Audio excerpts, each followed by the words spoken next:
नमस्कार बंधुरा नित्य बेंगली किचेने तुम्हारे सबाइके स्वागत। तो आमी आजके चिकेन रान्ना करब।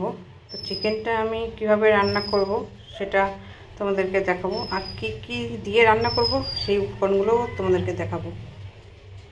तो प्रथमे देखाई एखाने देखो 7-8टा छाड़ानो रसुनेर कोया आछे, एखाने किछुटा गोटा गोलमरिच आछे और 4टे काँचा लंका आछे और एखाने आछे हलुद आछे, हाफ चामचेर मतन धनेर गुঁড়ো आछे, हाफ चामच लंकार गुঁড়ো आछे और हाफ चामचेर एकटू बेशी जिरेर गुঁড়ো आछे और किछुटा लवण आछे प्राय 1 चामचेर मतन और एखाने आछे किछुटा पेঁয়াজ कुचि और एखाने माझारि साइजेर दुटो पेঁয়াজ, 1 कोरेर मतन आदा और एकटा छोटो गोटा रसुन आमी एखाने पेस्ट करे रेखेछि। तो प्रथमे आमी एखाने रसुन, गोलमरिच और काँचा लंका एगुलोके आमी एकटू কিছুটা থেতো করে নেব।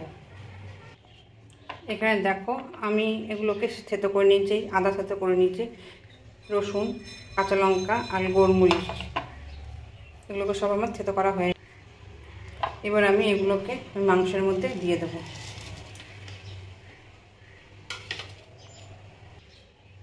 এবার আমি দেব এই কুচিয়ে রাখা পেঁয়াজটা।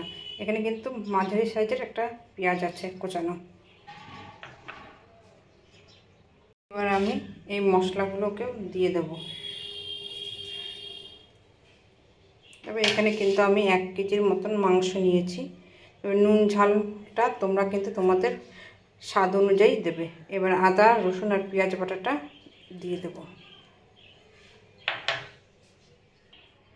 আর আমি দিয়ে দেব কিছুটা টক দই। টক দইটা তখন তোমাদেরকে আমি দেখাইনি, টক দইটা দিয়ে দিলাম। এবার আমি গ্যাসে কড়াইটা বসিয়ে দেব। এদিকে গ্যাসে আমি কড়াই বসিয়ে দিয়েছি, কড়াইটাও আমার গরম হয়ে গেছে। এবার আমি এর মধ্যে কিছু পরিমাণে সরষের তেল দিয়ে দেব।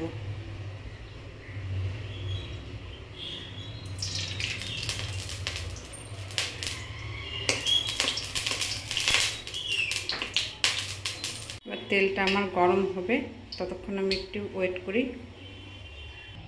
এদিকে আমার তেলটা গরম হয়ে গেছে, ধোঁয়া উঠছে।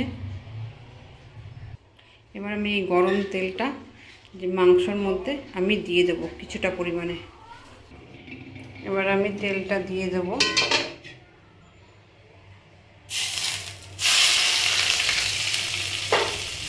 এখানে কিন্তু আমি পুরো তেলটা কিন্তু আমি দিইনি, কিছুটা তেল দিয়েছি আর কিছুটা তেল কড়াইয়ে রেখে দিয়েছি। এবার আমি এটা চামচের সাহায্যে ভালো করে মাংসটাকে মাখিয়ে নেব।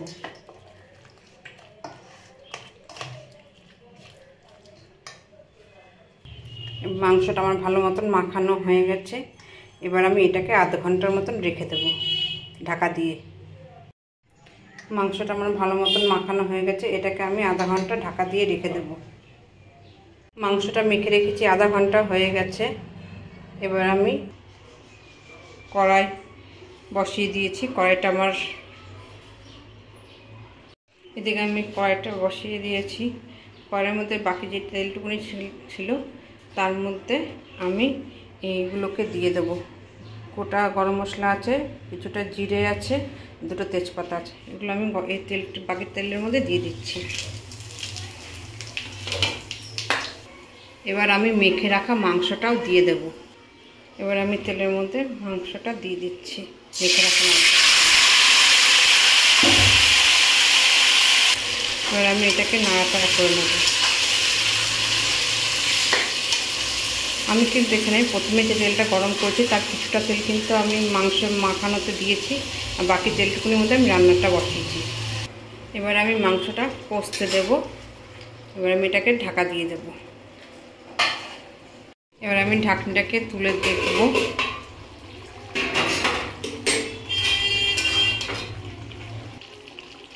দেখো কি সুন্দর কালারও এসছে। এবার আমি এর মধ্যে আলু দিয়ে দেব, কেটে রাখা আলু। আলুটা কিন্তু আমি ভাজিনি, আমি এরকম আলু দিয়ে দিচ্ছি।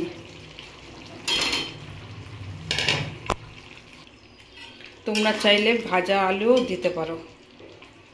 এটাকে আমি আবার ঢাকা দিয়ে দেব মাংসটাকে কিছুক্ষণের জন্য, যাতে ভালোভাবে কষে যায়। এখানে মাংসটা কিন্তু সম্পূর্ণই কষানো হয়ে গেছে, দেখো তেলও ছেড়ে দিয়েছে। এবার আমি এর মধ্যে জল দিয়ে দেব। মাংসটা কিন্তু কষানোর পরে সুন্দর কালারও ছেড়েছে, কালার হয়েছে আর তেলও ছেড়ে দিয়েছে। এবার আমি এর মধ্যে কিছু পরিমাণে জল দেব। এবার আমি এর মধ্যে জল দিয়ে দিচ্ছি। মাংসটাকে আমি ফুটতে দেব। এবার আমি ঢাকা দিয়ে দেব। চিকেন আমার পুরোটাই রান্না হয়ে গেছে। এবার আমি এর মধ্যে 1 চামচের মতন গরম মশলা দিয়ে দেব। আমি 1 চামচ গরম মশলা দিয়ে দিলাম। এবার আমি এটাকে নাড়াচাড়া করে নেব। এবার আমি এটাকে ঢাকা দিয়ে রেখে দেব। আজকের মতন আমার চিকেন রান্না সম্পূর্ণ রেডি। বন্ধুরা, তোমরাও এইভাবে বাড়িতে বানিয়ে একবার খেয়ে দেখো। আমার ভিডিওটা ভালো লাগলে সাবস্ক্রাইব করে নিও।